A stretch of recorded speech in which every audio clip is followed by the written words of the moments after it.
जो मूर्ति सभी वहाँ से हटाई है ना पार्लियामेंट से बाबा साहब की, वापस लगाओगे, बड़ी मूर्ति लगाओगे, ये समाज तुम्हें मजबूर कर देगा। साहब की प्रतिमा वापस लगेगी क्योंकि इन्हीं को हमारे समुदाय देखिए 4 बार नाक रगड़वाई है हमारे संगठन ने। गुलामी की बेड़ियाँ बाबा साहब ने तोड़ दी थी। भीमा कोरेगांव हमें याद है, हमें रविदास मंदिर भी याद है, हमें SC/ST एक्ट भी याद है, हमें 13 पॉइंट रोस्टर भी याद है, हमें किसान आंदोलन भी याद है, हमें NRC CA भी याद है। ये हम इस सरकार की नाक रगड़वा देगा। ये समुदाय ऐसा नहीं है, ये पूरा बलशाली समुदाय है। ये खड्डा करना भी जानता, खड्डे में दबाना भी जानता है। सिर्फ हम माफ़ी मांगेंगे? क्या ये हमारे संविधान को आए दिन कमजोर कर रहे हैं? माफ़ी मांगेंगे? क्या मोदी साहब ने कभी माफ़ी मांगी है?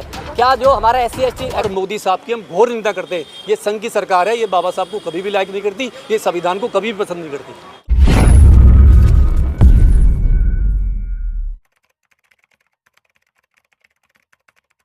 डॉक्टर साहब, मोदी सरकार ने 25 जून को देश में भारतीय संविधान की हत्या के दिवस के रूप में घोषित कर दिया है।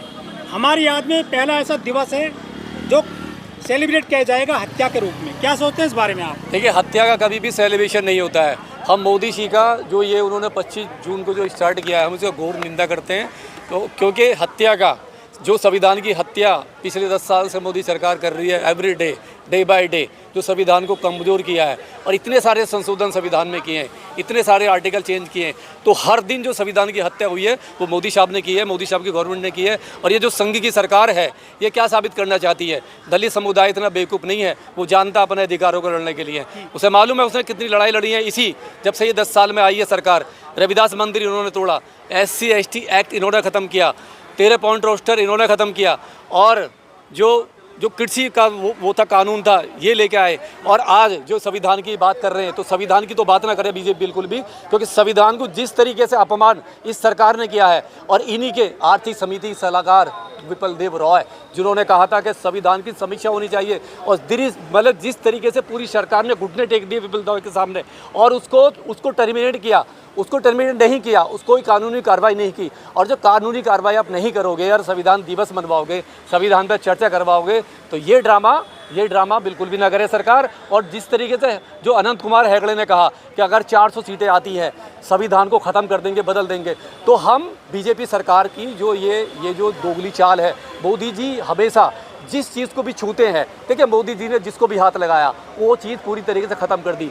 चाहे बेटी का मुद्दा हो, बेटी बचाओ बेटी बढ़ाओ का नारा जो मोदी जी ने जिस तरीके से देश में दिया, और जिस तरीके से बेटियों की यौन शोषण बेटियों का हुआ, चाहे हाथरस ले लो, चाहे मणिपुर ले लो, चाहे हमारी जो रेसलर बेटियाँ थी जिनके साथ यौन शोषण हुआ, और मंत्री के खिलाफ वो रोड पे बैठी रही, और जिस तरीके से ब्रूटल तरीके से उनके आंदोलन को कुचला गया।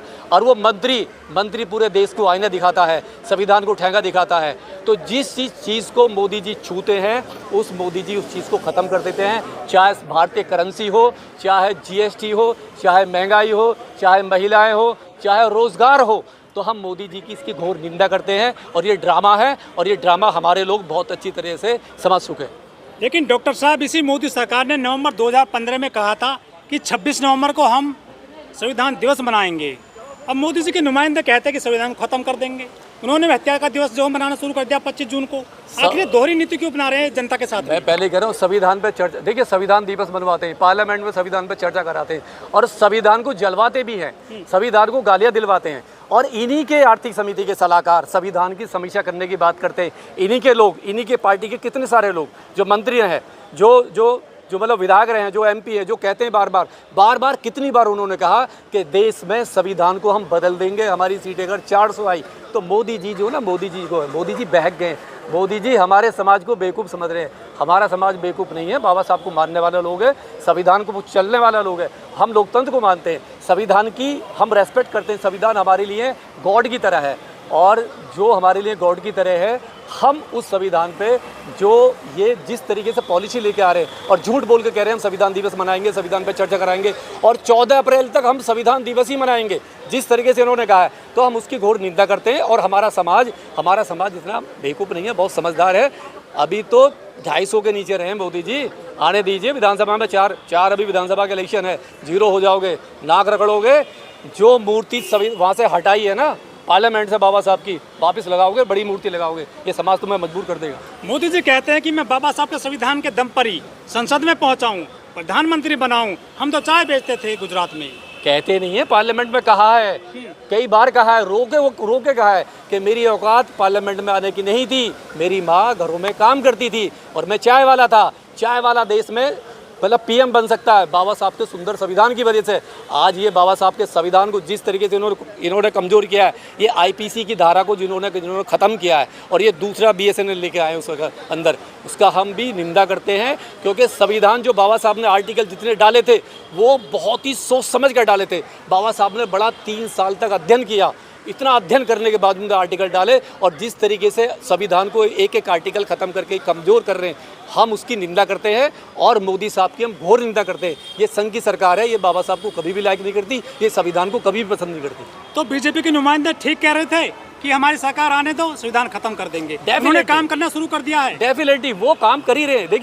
देखिए क्या है, पार्लियामेंट में स्टैचू लगी है, पार्लियामेंट में स्टैचू बाबा साहब की लगी है, औरों की भी लगी है, लेकिन वहाँ 1 लाख लोग मतलब वो जो जाते हैं, वो हमारे समुदाय के जाते हैं। वो जो SC ST समुदाय है वो 1 लाख लोग वहाँ पर ईयर जाते हैं 14 अप्रैल को। और वो ही संघ की नज़र में खटकता है, बीजेपी की नज़र में चुपता है, मोदी साहब की नज़र में चुपता है कि ये 1 लाख लोग यहाँ कहाँ से आ जाते हैं और ये पूरी दुनिया में मैसेज जाता है। तो उसी मैसेज को ख़त्म करने के लिए, उन्हीं लोगों को हटाने के लिए इन्होंने वहाँ से स्टैचू हटाई और स्टैचू ऐसी जगह ले गए वहाँ से ताकि वहाँ लोग 10,000 लोग, 20,000 लोग, लाख लोग इकट्ठे ना हो पाएँ और हम इसकी घोर निंदा करते हैं।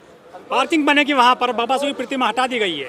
ऐसा है, बाबा साहब की प्रतिमा वापस लगेगी क्योंकि इन्हीं को हमारे समुदाय, देखिए 4 बार नाक रगड़वाई है हमारे संगठन ने। हमारे SC ST समुदाय है, संघर्ष वाला है, गुलामी वाला नहीं है। गुलामी की बेड़ियाँ बाबा साहब ने तोड़ दी थी। भीमा कोरेगांव हमें याद है, हमें रविदास मंदिर भी याद है, हमें SC ST एक्ट भी याद है, हमें 13 पॉइंट रोस्टर भी याद है, हमें किसान आंदोलन भी याद है, हमें NRC CA भी याद है। ये हम इस सरकार की नाक रगड़वा देगा। ये समुदाय ऐसा नहीं है, ये पूरा बलशाली समुदाय है, ये खड्डा करना भी जाता, खड्डे में दबाना भी जानता है। तो हम अपील करते हैं संघ से कि संघ फिर भी सुधर जाए। ये जो संघ की सरकार जो चल रही है और संघ के इशारे पर जो बाबा साहब की चीज़ को हटाया है, बाइज्जत से माफ़ी मांगे सरकार, बाइज्जत से वहाँ पर मूर्ति हटा दे ताकि 9 तारीख को हमारे लोग वहाँ पर लगा दे ताकि 9 तारीख को हमारे लोग वापस ना आए। नहीं तो बड़ा आंदोलन इस देश में 9 अगस्त को हो रहा है और पूरी दुनिया से लोग जंतर मंतर पा रहे हैं और इस संसद का घेराव करेंगे। 2024 के लोकसभा चुनाव में कई दलों ने बाबा साहब की प्रतिमा, बाबा साहब का चित्र लेकर के वोट मांगे थे कि आप हमें वोट दीजिए, हम बाबा साहब को बचाएंगे, आरक्षण बचाएंगे और जो है वो बचाएंगे बाबा साहब के संविधान को। वो तो कहीं बोलते नजर ही नहीं आ रहे हैं बाबा साहब को लेकर। देखिए, बाबा साहब के बगैर तो इस देश में राजनीति कोई कर ही नहीं सकता। कोई भी राजनीतिक पार्टी, उसकी औकात नहीं है जो बगैर बाबा साहब के राजनीति कर ले।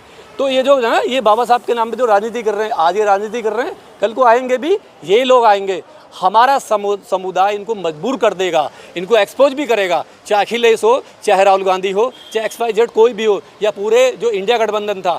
अब उसको भी जितने पार्लियामेंट में बैठे हुए हैं, जो भी वो चुन के गए हैं, जो अपोजिशन में है, उनका भी वक्त है, उनको वहाँ पर आवाज़ उठानी चाहिए। राहुल गांधी को बहुत मजबूती से आवाज़ वहाँ पर जो ना उठानी चाहिए ताकि वहाँ पे एक मैसेज जाए देश में कि तुमने जो इलेक्शन लड़ा बाबा साहब के नाम पर, संविधान के नाम पे, वो सही था। नहीं तो एक्सपोज हो जाओगे, आगे इलेक्शन है, तुम्हें भी मुंहतोड़ जवाब दिया जाएगा। लेकिन राहुल गांधी की दादी ने तो सबसे ज़्यादा हत्या करी है बाबा साहब के संविधान की। 25 जून 1975 को इमरजेंसी लगा दी देश में। देखिए, इमरजेंसी एक बार लगी, ये तो 10 साल से घोषित इमरजेंसी है। हम उस इमरजेंसी पे माफ़ी मांगी है सरकार ने, कांग्रेस सरकार ने माफ़ी मांगी है। क्या ये माफ़ी मांगेंगे? क्या ये रविदास मंदिर पर माफ़ी मांगेंगे? क्या ये हमारे संविधान को आए दिन कमज़ोर कर रहे हैं माफ़ी मांगेंगे? क्या मोदी साहब ने कभी माफ़ी मांगी है? क्या जो हमारा SC ST ख़त्म किया, क्या इन्होंने माफ़ी मांगी? नहीं, ये माफ़ी कभी नहीं मांगेंगे। ये ऐसी सरकार है जो 10 साल से अघोषित इमरजेंसी, भीमा कोरेगांव की जो समिति थी, देखिए इतने सारे लोग आज भी जेल में बंद हैं और वो जेल में ही मर रहे हैं। हमारे बहुत सारे एक्टिविस्ट हैं जो सरकार से जवाब मांगते हैं, जो आंदोलन करते हैं। आज भी हमारे देश में जेलें मतलब भरी पड़ी हैं एक्टिविस्टों से। तो ये जो सरकार है ये हमारे खिलाफ है, हमारे सपोर्ट में कभी नहीं आ सकती। इसलिए हम बार बार कह रहे हैं कि मोदी साहब अब भी वक्त है, सुधर जाइए। ये बहुजन समाज है, ये 80% है देश में और इसको मत छेड़िए। अगर ज़्यादा छोड़ोगे तो आपको देश छोड़ना पड़ जाएगा।